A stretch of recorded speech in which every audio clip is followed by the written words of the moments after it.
UFC 303, it's International Fight Week, and I'd like to break down two fights for you. First, the main event. That's Jiri Prochazka challenges Alex Pereira for the light heavy title belt. Let's start with the challenger, Jiri. So I'll look at his both fighters' strong and weak points, and then talk about how they match up. So Jiri's strong points are, one, he's a powerful puncher. He generates power by really sitting down hard on his punches, and you can see the effect his punches have on his opponent when they land. Now there is sort of a downside to this, and I'll double back to that afterwards. The second strong point for Jiri is that he is able to switch from lefty to righty fluidly, so he's always presenting his opponent with, as we say, different looks. That makes it very challenging for his opponent to get a read on the right angle to throw their shots at any given moment. Again, now there's a downside to that one too, and I'll come back to that. The third strong point for Jiri in this matchup is that I believe he is the superior grappler, and he might have superior jiu-jitsu compared to Alex Pereira. Of note, Jiri was able to submit Alex's main coach, Glover Teixeira, somewhat surprisingly, with a choke. And in their first matchup, Jiri was able to take Alex down when he had him over against the fence. He was able to basically get kind of a high C, lift him up, get him down on the ground, and inflict some elbows on him. Let's look at the champion Alex's strong points. Well, certainly one of his best weapons is that low calf kick. It's such a great weapon because it's low risk, high reward. What I mean by low risk is if he misses that kick, he's not way out of position. And he's not really in a position to get countered. If he lands that kick, he can quickly get back to being in his stance and being right on balance, and his torso is always in upright position when he throws that kick, so he's always maintained a good position to throw his punches right after the kick. It's high reward because when it lands, it really decreases his opponent's mobility. And that's Alex's game, right? Is a striking game. So if Alex can decrease his opponent's mobility, then he's more easily able to start landing his punching combinations. Another strong point that Alex has is Alex has great balance and great footwork. A lot of that has to do with the fact that his steps are very conservative. He doesn't take big, huge, leaping, jumping steps. He takes small steps and is always on balance. You see his torso is always upright, so he's ready to defend takedowns. He's ready to strike, and he can get himself in and out of positions quickly because he's light on his feet. Third strong point for Alex is that he throws his punches quickly, they're short, and they're precise. That's exactly why they're so powerful on impact. They may not look like he's loading up, so they may not look like powerful punches, but it's the speed and the contact time, his low contact time with his opponent's target area is what puts more force transferred to his opponent. That's the momentum impulse theory from physics. The shorter the contact time when the two surfaces strike, the more the force will be transmitted into his opponent. Now, the main concern for Alex is, of course, defending the takedowns and then defending and escaping on these submissions on the ground, or maybe even reversing them. Now let's look at how Jiri and Alex match up. So we have to go back and revisit their first fight, in which Alex knocked Jiri out in the second round. Now, what led up to that? Well, right out the gate, Alex started with his calf kicks, which did take a toll on Jiri's lead leg. Now Jiri, of course, is always switching, so that he could easily switch stances and change to put his other leg forward.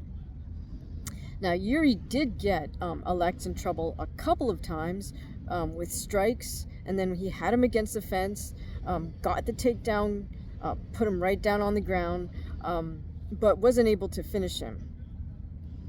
And it was towards the beginning of the second round where Jiri kind of came on, backing Alex up towards the fence, and Alex just, Jiri missed with a right hand, and then, because he always has his hands low, he didn't have his left hand up to protect, to guard his head, and Alex just opened up with a right hand left hook, and that was, right hand left hook, and dropped him, and that was that. Now, the other interesting factor for Alex is, of course, he was in that rematch with Israel Adesanya, where in their first matchup he got Adesanya against the fence, knocked him out, and then in their rematch we see a repeat of the same situation. Now, that might have been incredibly smart game planning on Team Adesanya's part, but nevertheless, Aziz got his back against the fence, and maybe Alex just thought, oh, I got him now, I'm going to just, go for it, do the same thing. So he starts to open up, but when he opens up with his punches, he left himself open for Izzy's counter right that just dropped Alex, and that was that.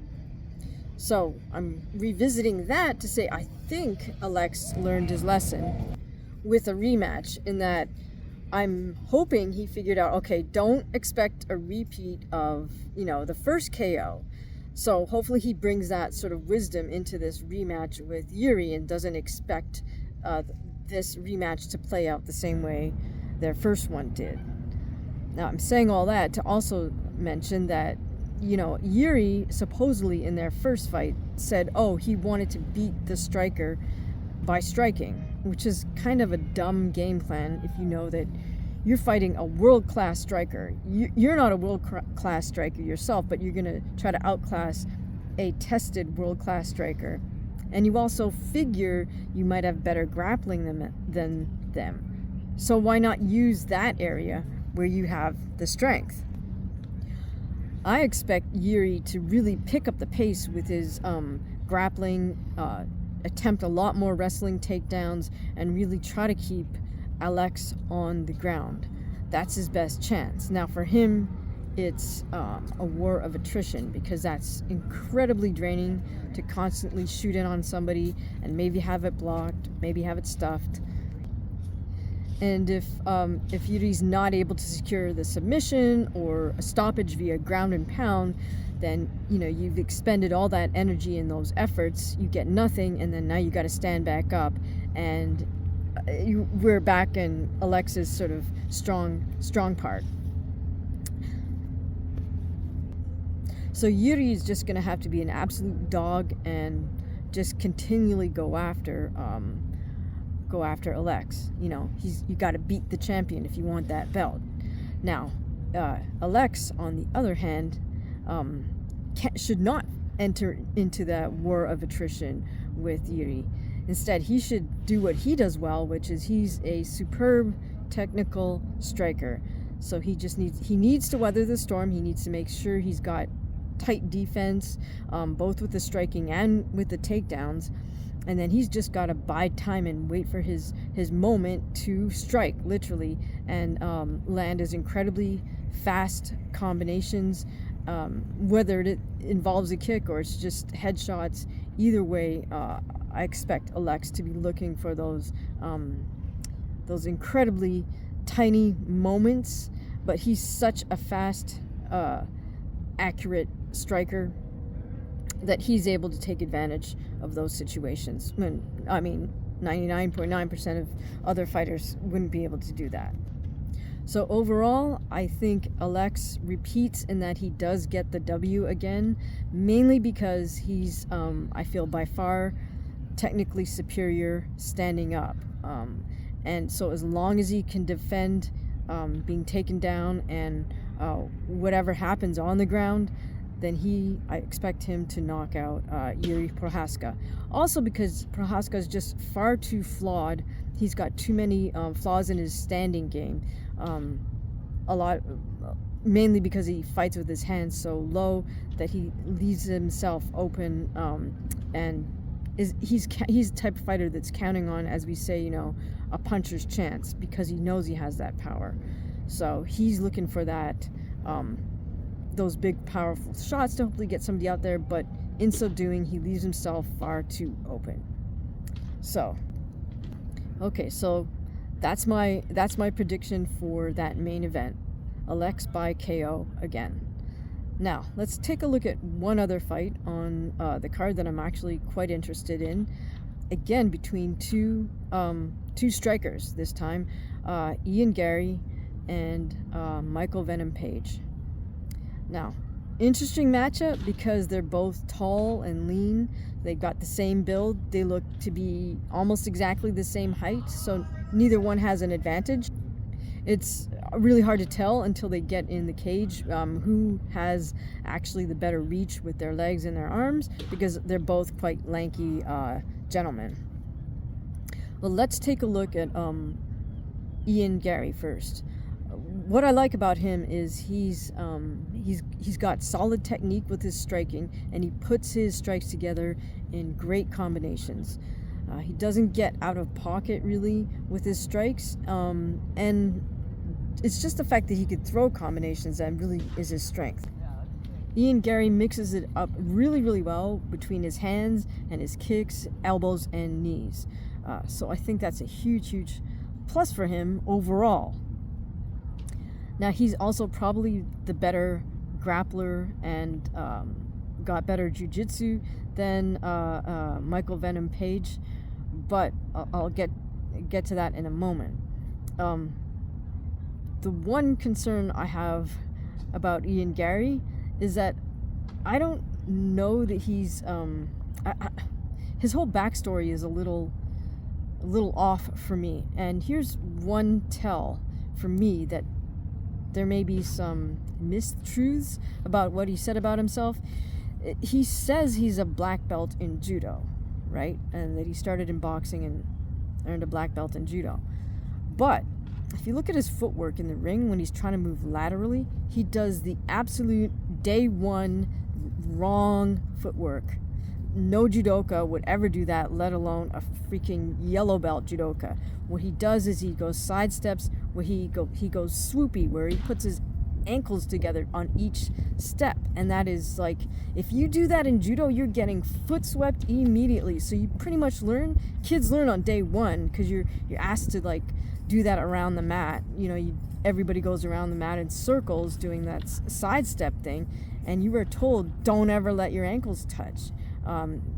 You're supposed to glide across the mat, but your feet never come together, because then you're gonna just, like I said, you're gonna get foot swept. You're gonna absolutely get thrown. If you do that type of motion, you're almost giving your opponent, you're giving them that foot sweep. So I'm baffled as to why Garry moves like a sub yellow belt in judo if he claims to have a black belt. Something's off about that. But I guess my point is, if you're the type of person that's going to make up information about yourself, where are you at with your just understanding yourself, and how does that play out in the cage or in the ring under pressure? I don't know. I don't really have enough interest to sort of do a private investigation on Garry, but I just question his whole sort of backstory and what he says about himself and who he thinks he is, or who he's trying to present himself to be. So, that said, let's take a look at Michael Venom Page. Now, Michael Venom Page, on the other hand, is not by any means conventional. In fact, MVP is the perfect example of what not to do in terms of sort of classic textbook what you shouldn't do as an MMA fighter or as a striker. So number one, MVP stands in an extremely what we call bladed stance. That means he's pointing his lead shoulder directly at his opponent's center line, and his rear shoulder is directly behind his front shoulder rather. So he's pretty much perpendicular to his opponent. Now the reason for a lot of MVP's fighting habits are due to his background in point karate. And when you turn yourself in that kind of stance, you have minimized your target area because there's literally just your side for the other person to hit. But in MMA, the issue is now that lead leg is way forward and becomes a target for your opponent's leg kick or even a single leg takedown, right? They want to target that front leg. Second thing MVP does wrong by the textbook is he fights with his hands all the way down, all the way extended down by his legs. And of course we know for most boxing coaches will scream bloody murder at you if you were to do that. They want you to keep your hands up to defend strikes. Third thing MVP does that you're not supposed to do is to lean back away from strikes with his hands way down at his side.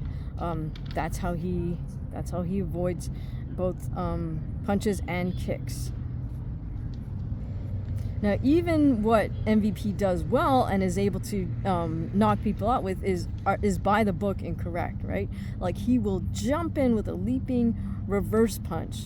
Typically, he fights mostly righty, so it would be his right hand, but he just leaps in with that right hand. Sometimes he'll throw a little left hook behind it, but it's again, that's wrong by the textbook. You're never supposed to jump in and leap with a punch because there's quite the possibility that you're going to get countered because your feet are not touching the floor. Now, I have to admit, when I first watched MVP fight, I really was like kind of not a fan just because he breaks all those so-called rules. But after I watched him a little more and even watched some of his his tutorial videos, I have a greater appreciation for him because in the end, even though he breaks all these rules, it's almost as if MVP has like a copyright or a patent on his moves. One would never tell somebody, hey, you should copy MVP's moves and try to fight like him. You would never do that because he might be the only person that can pull off his own moves, right? Because they are so unconventional. Now here's how his sort of unconventionality is far superior to Jiri Prochazka's unconventionality. Michael Venom Page has developed these rule-breaking techniques over years, and they've passed the test of time. That's because he's been doing it since he's started out in amateur point karate tournaments. What he said was, he took those skills. Like he knew, okay, I can leap in and land this right hand and score a point, and then the ref stops the action in a sport karate match. But now what he did was he took that skill and said, okay, so now I've just got to hone in and figure out where to place that right hand so I get that knockout. And that's exactly what he's done. We got to give MVP props, or I have to give him props for being such a one-strike knockout artist. And on top of that, he also has gotten a couple of wins, at least by submission. For example, he did get an armbar on at least one opponent. So he does have some grappling skills and submission skills on the ground. But by far, he's looking for that one punch, one strike KO standing up, for sure, beyond a shadow of a doubt.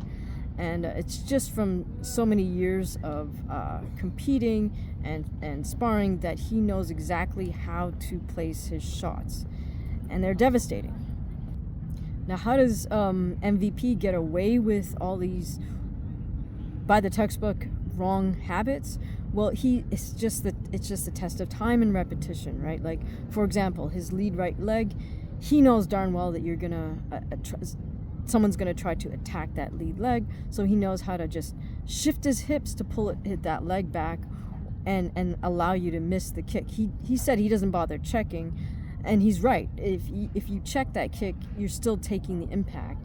If you allow your opponent to miss their strike, it's much worse for your opponent, because now they have to expend energy to stop that strike that they missed. Even if they hit you on your arms and you block the punch, in a sense you're helping them stop their own motion and then get to the reset. So MVP also knows how to lean back with his hands down at his side. He knows exactly the right angles to lean back and not get clipped with head kicks or punches. Again, not something you want to teach somebody, but he's perfected it just from years and years of sparring and fighting. So that's how he gets away with breaking the so-called rules. Now, how does Ian Garry match up with MVP? Well, I think MVP is so used to dealing with conventional strikers that he actually has the advantage in this case, because there's no way Ian Garry has ever dealt with a striker like MVP. The second thing is Ian Garry says, well, he's fast, but I'm faster than him.